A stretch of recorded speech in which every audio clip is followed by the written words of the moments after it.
Islam mengajarkan umatnya untuk selalu menjaga kesucian, sebab kebersihan adalah sebagian dari iman. Adanya siksa kubur wajib kita yakini sebagai seorang mukmin. Oleh karenanya, kita wajib menghindari diri dari azab kubur dengan memperbaiki cara kita bersuci.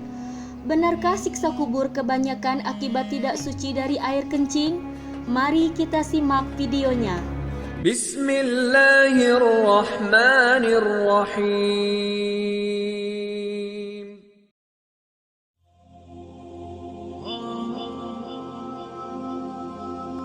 Assalamualaikum warahmatullahi wabarakatuh.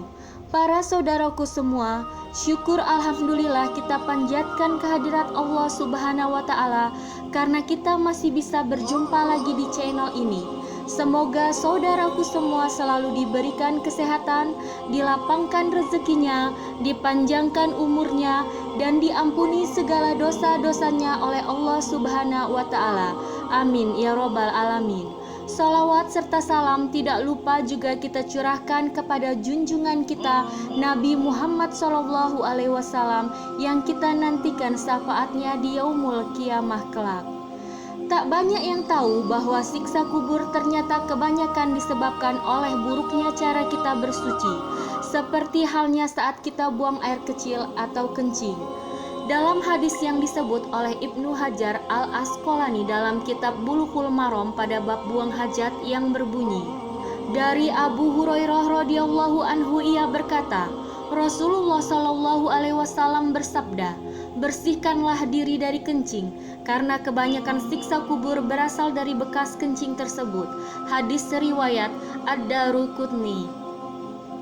Dari Abdullah bin Abbas radhiyallahu anhu, dia berkata, Nabi Shallallahu alaihi wasallam melewati dua kuburan, lalu beliau bersabda, sesungguhnya keduanya ini disiksa, dan tidaklah keduanya disiksa dalam perkara yang berat atau untuk ditinggalkan.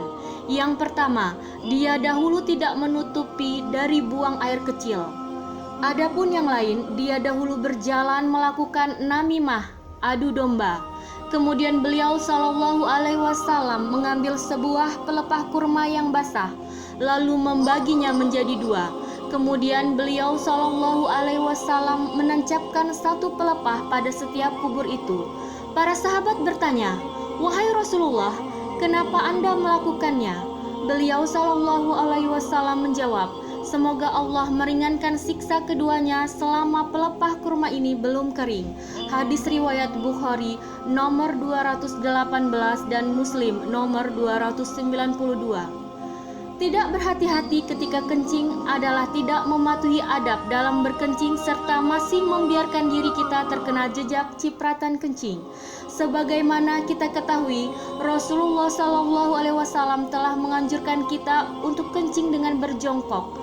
Hal tersebut menghindarkan kita dari cipratan air kencing yang jatuh dari tempat yang terlalu tinggi, sehingga membuat diri atau pakaian yang terkena cipratannya menjadi najis. Pakaian yang terkena najis membuat pahala sholat berkurang, bahkan tidak diterima. Salat pun jadi sia-sia.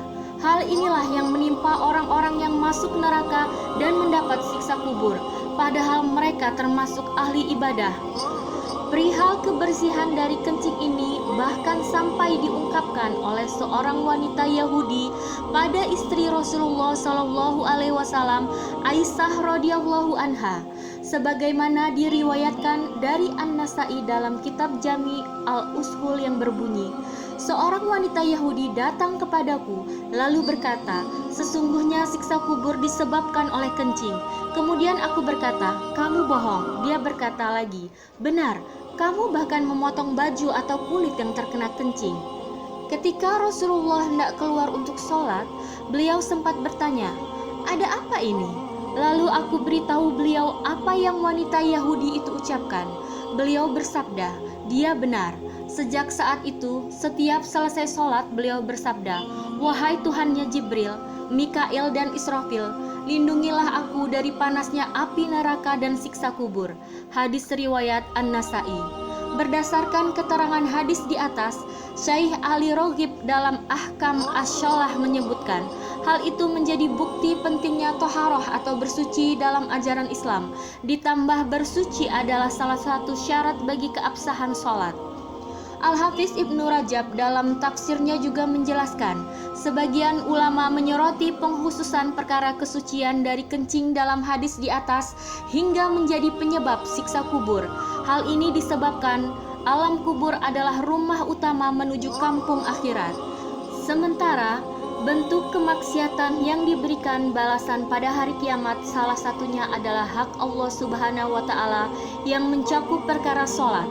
Perkara inilah yang menjadi perkara pertama diadili kelak. Perantara dari sholat tersebut adalah suci dari hadas dan najis. Jadi di alam barzah dimulai untuk membalas kedua perantara tersebut. Adapun menurut Hasan Ayub dalam buku fikih ibadah, membersihkannya dapat dilakukan sesuai dengan adat kebiasaan masing-masing.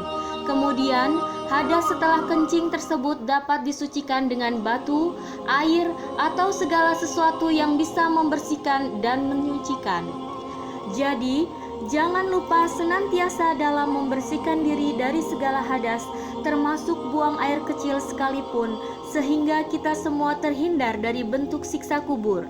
Semoga video ini bisa menjadi pengingat sekaligus pengetahuan baru yang bermanfaat bagi kita semua. Jangan lupa like, komen, dan share video ini kepada sahabat dan keluarga kita agar kita semua dapat memahaminya dengan baik.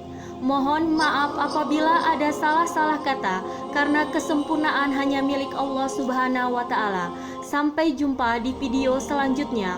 Wassalamualaikum warahmatullahi wabarakatuh.